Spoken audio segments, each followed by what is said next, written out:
Cha ajabu. Kwa mimi ni wa ajabu. Utajijua mwenyewe. Utakula jeuri yako.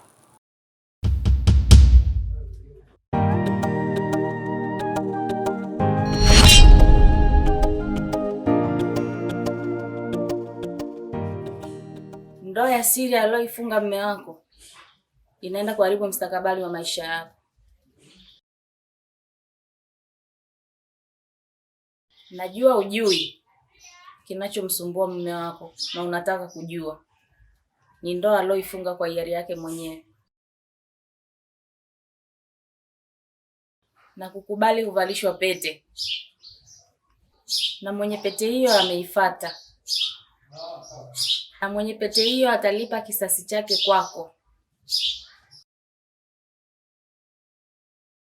Kwa ajili ya hasira ya kuchukuliwa mke wake.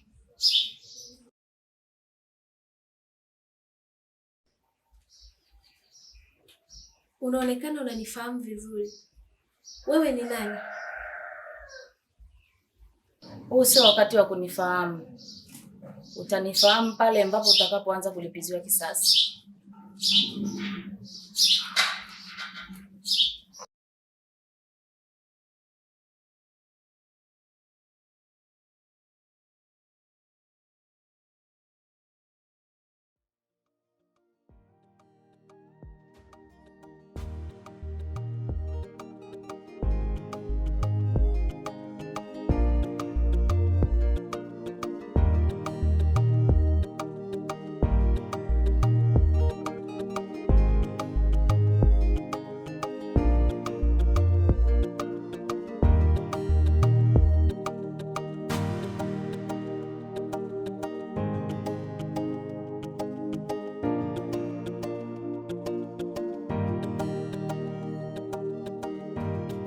Kwa hiyo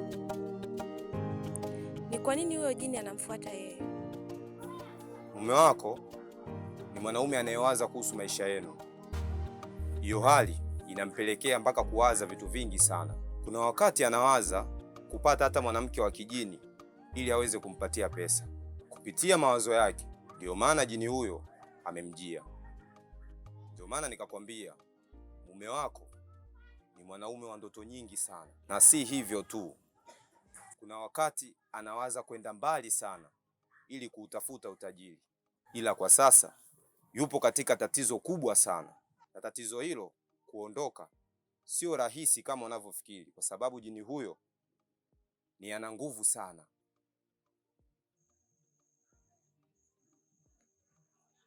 Sawa. Sasa ni nini kifanyike ili yeye awe sawa? Unachotakiwa kukifanya ni kitu kimoja. Usionyeshe ishara wala dalili yoyote kwamba unaufahamu ukweli. Nikiwa na maana kwamba endapo ukionyesha dalili ya kwamba unamfahamu, itakuwa umekamilisha ndoa yao. Na baada ya hapo, wewe utakuwa huna nafasi kwa mume wako. Utakapofika nyumbani leo, utaona dalili ya yeye kutaka kukwambia kitu, ila atashindwa.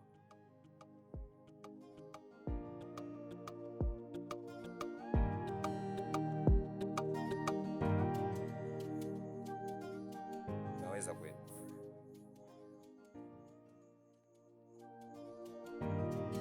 It's Isaac on the beat.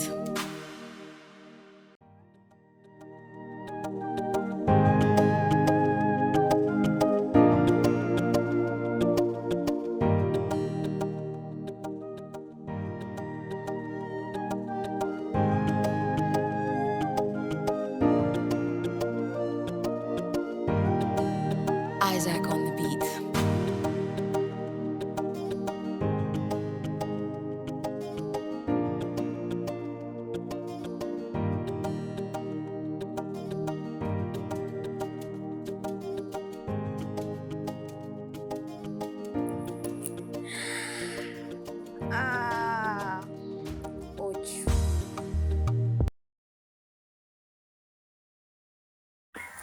Najua unawaza yani kunikimbia, kunikwepa, ndo mawazo yaliyopo katika akili yako, lakini unapotea. Mimi sio mtu wa namna hiyo, na wala mimi sio mtu wa kawaida kama unavyonidhania. Wewe tayari umeshaingia katika sehemu ya maisha yangu. Kutoka kirahisi, hicho kitu sahau, nafuta kabisa katika ubongo wako. Usichokijua kinachonifanya mimi niwe karibu na wewe ni pete niliyokuvalisha kwa upendo wa dhati sana, unayo katika kidole chako, na hauwezi kuiona kwa akili ya kibinadamu kama unavyofikiria wewe. Nimekuvalisha kwa upendo. Naomba ukubali kuishi na mimi kama ninavyotaka. Ukiendelea kunikwepa na kunikimbia, kitakacho kukuta wewe mwenyewe utajuta. Alafu naomba nikuombe jambo moja, tena sio ombi, ni lazima. Naomba ukakae na mke wako, mwambie aache kufanya mambo anayoyafanya. Mimi ni mpole sana, lakini sio pale ambapo mtu anaponiingilia katika maamuzi yangu. Mwambie mke wako aache kunifuatilia, la sivyo sitomwacha hai.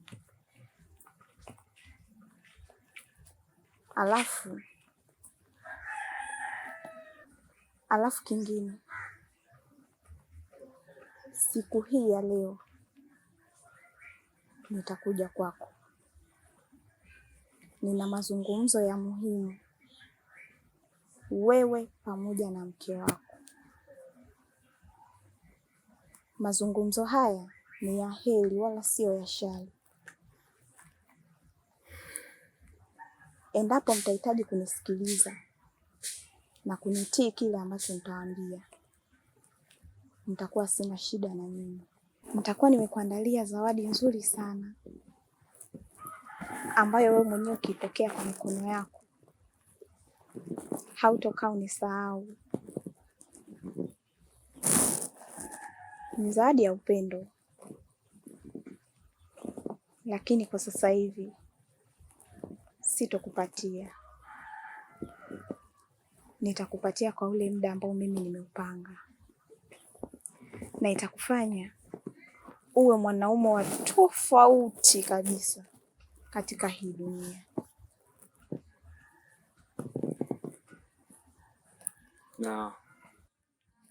Na vipi kuhusu wewe mume wako anayejiita Simba la Masimba?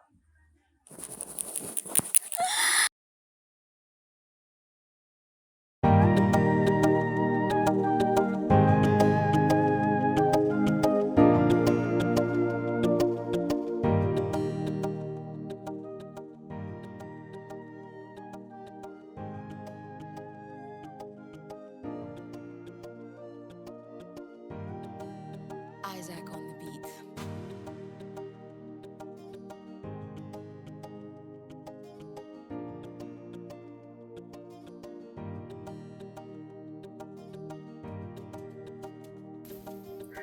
Nyanzole.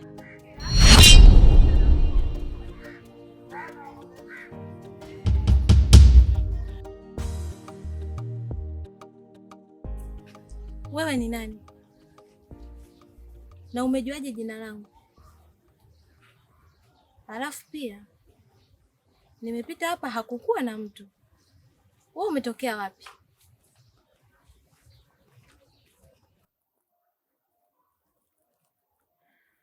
Umeniuliza maswali mengi sana mpaka nashindwa nianze kujibu lipi na niache lipi, lakini sioni kama kuna haja ya kuyajibu yote, ila nachotaka utambue ni kuwa Mimi niko pamoja na wewe. Najua unajua, lakini haujui mengi zaidi kumuhusu mume wako.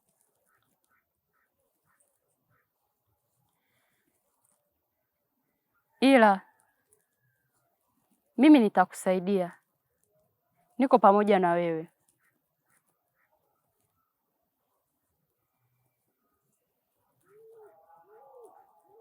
Kama unakumbuka, kuna siku ulijikuta umezama kwenye dimbwi la mawazo.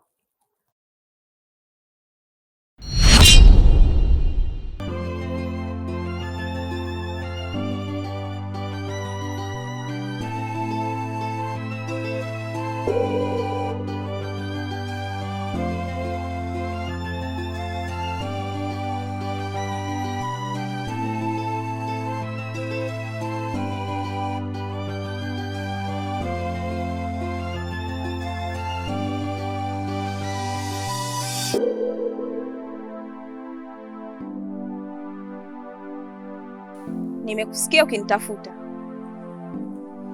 Umeniita kwa maneno au kwa hofu? Ndio, nakumbuka. Mimi ndo niliyesababisha ile hali. Nilitaka uweze kuona mambo ya mbele yanayomhusu mume wako. Kwa hiyo kama utojali, naomba unikaribishe kwenye moyo wako, kwa sababu naamini tukishirikiana nitakusaidia. Inatisha kumkaribisha kiumbe cha ajabu ndani ya moyo wangu. Cha ajabu? Kwa mimi ni wa ajabu? Utajijua mwenyewe, utakula jeuri yako.